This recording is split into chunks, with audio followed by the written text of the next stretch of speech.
ಇನ್ನು court ಕಟಕಟೆಯಲ್ಲಿ ಚಿತ್ತಾಪುರದ RSS ಪಥಸಂಚಲನ ವಿಚಾರ ಇದೆ. ಹೈಕೋರ್ಟ್ ಸೂಚನೆ ಮೇರೆಗೆ ಶಾಂತಿ ಸಭೆ ಕರೆದಂತ ಡಿಸಿ ಹೈಕೋರ್ಟ್ ಸೂಚನೆ ಮೇರೆಗೆ ಶಾಂತಿ ಸಭೆ ಕರೆದಿದ್ದಾರೆ ಜಿಲ್ಲಾಧಿಕಾರಿಗಳು.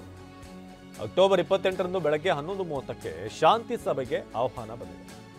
ಕಲಬುರಗಿ ಡಿಸಿ ಕಚೇರಿಯಲ್ಲಿ ನಡೆಯಲಿದೆ ಮೀಟಿಂಗ್. ಸಭೆಗೆ ಬರುವಂತೆ 10 ಸಂಘಟನೆಗಳಿಗೆ ನೋಟಿಸ್ ಜಾರಿ. ಆರ್ಎಸ್ಎಸ್ ಭೀಮ್ ಆರ್ಮಿ ಸೇರಿ 10 ಸಂಘಟನೆಗಳಿಗೆ ನೋಟಿಸ್. ಪ್ರತಿ ಸಂಘಟನೆಯಿಂದ 3 ಸದಸ್ಯರು ಬರೋದಕ್ಕೆ ಸೂಚನೆ. ಶಾಂತಿ ಸಭೆಗೆ ಹಾಜರಾಗಿ ಲಿಖಿತ ಹೇಳಿಕೆ ಸಲ್ಲಿಸುವಂತೆ ಸೂಚನೆ ನೀಡಲಾಗಿದೆ. ಸುಮಾರು 11 ಸಂಘಟನೆಗಳು ನಾವು ರೂಟ್ ಮಾರ್ಚ್ ಮಾಡ್ತೀವಿ ಅಂತ ಆರ್ಎಸ್ಎಸ್ ಜೊತೆಗೆ ಅಲ್ಲಿ ಅಪ್ಲೈ ಮಾಡಿದ್ವು. ನಮಗೂ ಅವಕಾಶ ಕೊಡಿ, ನಮಗೂ ಕೊಡಿ ಅಂತ. ಹಾಗಾಗಿ ಎಲ್ಲರಲ್ಲೂ ಕೂಡ ಒಂದು ಹೊಂದಾಣಿಕೆ ಬರೋ ಹಾಗೆ, ಅಂಡರ್ಸ್ಟ್ಯಾಂಡಿಂಗ್ ಬರೋ ಹಾಗೆ ಒಂದು ಮೀಟಿಂಗ್ ಮಾಡಿ ಅಂತ ಕೋರ್ಟ್ ಕೂಡ ಹೇಳಿತ್ತು. ಹೈಕೋರ್ಟ್ ಸೂಚನೆ ಕೊಟ್ಟಿತ್ತು, ಶಾಂತಿ ಸಭೆಯನ್ನು ಕರೀರಿ ಅಂತ.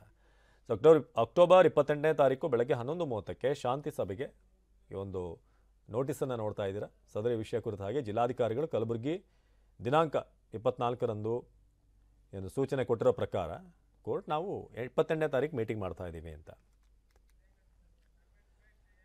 ಇನ್ನು ನಾನು ಯಾರ ಮೇಲೂ ಕೂಡ ಪ್ರಭಾವ ಬೀರ್ತಾ ಇಲ್ಲ. 11 ಸಂಘಟನೆಗಳು ಪರ್ಮಿಷನ್ ಕೇಳಿವೆ, ಅನುಮತಿ ಕೋರಿವೆ. ಚಿತ್ತಾಪುರದಲ್ಲಿ ಆರ್ಎಸ್ಎಸ್ ಅನುಮತಿ ಬಗ್ಗೆ ಕೂಡ ಸಚಿವ ಪ್ರಿಯಾಂಕ್ ಖರ್ಗೆ ಹೇಳಿದ್ದಾರೆ. ಬರೀ ಆರ್ಎಸ್ಎಸ್ ಮಾತ್ರ ಅಲ್ಲ, 11 ಸಂಘಟನೆಗಳು ಪಥಸಂಚಲನಕ್ಕೆ ಅವಕಾಶವನ್ನೇ ಕೇಳಿವೆ ಅಂತ ಹೇಳಿದ್ದಾರೆ. 4 ತರ ಪಿಟಿಷನ್ಸ್ ಇವೆ. ಒಂದು ಇವ್ರು ಮಾಡಬೇಕು, RSS ಅವ್ರು ಮಾಡಬೇಕು ಅಂತ. ಇನ್ನೊಬ್ರು ಕಾನೂನು ಬಾಹಿರವಾಗಿದೆ, ಈ ಕೋರ್ಟ್ ಗೌರ್ಮೆಂಟ್ ಆದೇಶ ನೀಡಿದೆ, ಅದು ನೀವು ಮಾಡ್ಲಿಕ್ಕಾಗಲ್ಲ ಅಂತ ಕೆಲವರು. ಇನ್ನ ಕೆಲವರು ನೀವು ಅಲ್ಲಿ ನಮ್ಮ ಏನೋ ಜನಪ್ರತಿನಿಧಿಗೆ ಬೈದ್ಬಿಟ್ಟು ಅಲ್ಲೇ ಬಂದು ನೀವು ಮಾಡ್ತಾ ಇದ್ರೆ ಸಮಾಜಗಳಿಗೆ ಘಾಸಿ ಉಂಟಾಗಿದೆ ಅಂತ ಅವ್ರು ಒಂದು ಮಾಡಬೇಕು ಅಂತ. ಅದು ಹೊರತುಪಡಿಸಿ ಕುರುಬ ಸಮಾಜದವರು ST ಪ್ರೊಟೆಸ್ಟ್ ಮಾಡಬೇಕು ಅಂತ ಇದ್ದಾರೆ ಮೊನ್ನೆಯಿಂದ. ಅದ್ರ ಜೊತೆಗೆ ಈಗ ಕೋಲಿ ಸಮಾಜದವ್ರು ಮಾಡ್ಬೇಕಂತ ಇದ್ದಾರೆ. ನಾಗರಿಕರ ಸಭೆ ಏನು ನಾಗರಿಕರ ಒಂದು ಒಕ್ಕೂಟ ಅವರು ಈ ತತ್ವವನ್ನೇ ಪ್ರಶ್ನೆ ಮಾಡಿಬಿಟ್ಟು ಕೇಳಿದ್ದಾರೆ ಕಲಬುರಗಿನಲ್ಲಿ. ಸೊ ಈಗ ಆಲ್ಮೋಸ್ಟ್ 11 ಜನ ಬೇರೆ ಬೇರೆ ಸಂಘಟನೆದವರು ಕೇಳಿದ್ದಾರೆ.